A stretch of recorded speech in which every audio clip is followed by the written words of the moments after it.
Hello guys, তোমরা সবাই কেমন আছো? আশা করি অনেক ভালো আছো, আর আমিও খুব ভালো আছি।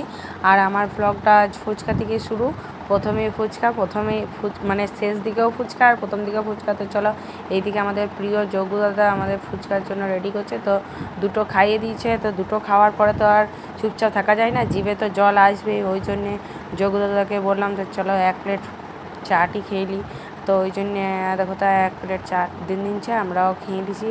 আর ভালোই, দোকানে যে খাবে সে আর ভুলবে না যে এত টেস্ট কি করে হয় ফুচকা।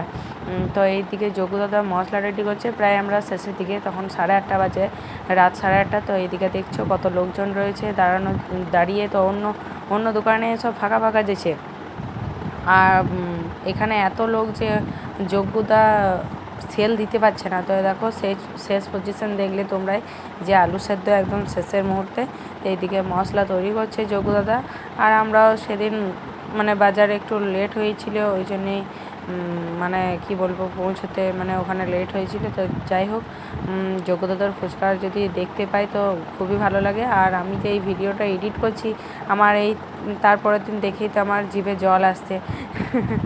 আর তোমরাও অবশ্যই ফুচকা মেয়েরা ভালোবাসে তাও না, ছেলেরাও ভালোবাসে। ওইদিকে দেখছো না কত ছেলেও রয়েছে দাঁড়িয়ে, শুধু কি মেয়ে? তো যাই হোক, আমরা একটু তাড়াতাড়ি করছি, কারণ আমার ছেলে আমাদের সাথে ছিল আর মেয়ে বাড়িতে ছিল, ওই জন্য একটু তাড়াতাড়ি করছি। যোগদাদাকে বলছি একটু তাড়াতাড়ি করো। আর এইদিকে দেখছো হামল দিস্তায় কীরকম লঙ্কা পেস্ট করা রয়েছে, দেখছো তো?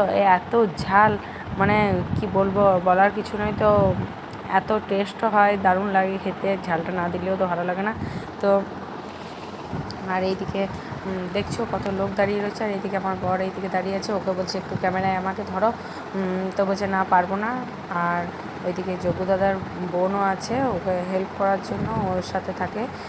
যোগুদা ব্যবহারও খুব ভালো আর মানুষও খুব ভালো। তো যাই হোক, আর এইদিকে ফুচকার আমরা বলছি যোগু দাদা তুমি কী করছো? আমরা দাঁড়িয়ে আছি অতক্ষণ ধরে, আর তুমি এগুলো পার্সেল দিচ্ছ। আর এদিকে ফটাফট পার্সেল যোগুদা দিয়ে দিচ্ছে, আর আমরা বলছি আমরা দাঁড়িয়ে আছি আর তুমি পার্সেল দিচ্ছ। আর 3-4টে বেশ পার্সেল দিচ্ছে। আর তোমাদের সাথে অনেক দিন ব্লগে আসা হয়নি, ওই জন্য আমি বলছি যখন ভিডিওটা করা আছে তো এডিট করে ছেড়ে দিই, ওই জন্য তোমাদের সাথে ভিডিওটা শেয়ার করছি। তো ভালো লাগলে অতি অবশ্যই জানাবে। আর এইদিকে এবার আমাদের শুরু হবে ভোজন। তো যাই হোক, আমার শেষ অবধি মানে কি বলবো, মানে দাঁড়িয়ে থাকতে পারিনি ভিডিও নিয়ে। ফুচকাটা আমাকে খেতেই হবে আগে, ওই জন্য আর শেষের দিকে আর ক্যামেরা করাই হয়নি। আর যাই হোক, তোমরা সবাই ভালো থেকো, আর আমিও খুব ভালো থাকবো, আর তোমরাও ভালো থেকো। আর এইদিকে আমার বর বলছে তাড়াতাড়ি আমাদেরকে ছেড়ে দাও, কিন্তু ওইদিকেও দাঁড়িয়ে আছে অনেকক্ষণ আমাদের আগে থাকতে। তো এইদিকে যোগু দাদার বোন এইদিকে লঙ্কা পেস্ট দেখছো, লঙ্কা, বাপরে লঙ্কা যে কি জিনিস ফুচকাতে সব থেকে সেরা জিনিস লঙ্কায়। তো যাই হোক, এইদিকে যোগ্য দাদার বোন দেখছো হামল দিস্তায় লঙ্কা পেস্ট করছে। ওই লঙ্কা পেস্ট এই আলুর সাথে তো দেবে, আর তোমরা তো ভাবছোই যে কীরকম মানে টেস্ট হবে। তো সত্যি দারুণ টেস্ট, তোমরা খেলেও তোমরা বলবে। তো যাই হোক, টাটা বাই বাই। আমার ব্লগটা এত দূরই, তোমরা ভালো থেকো, টাটা।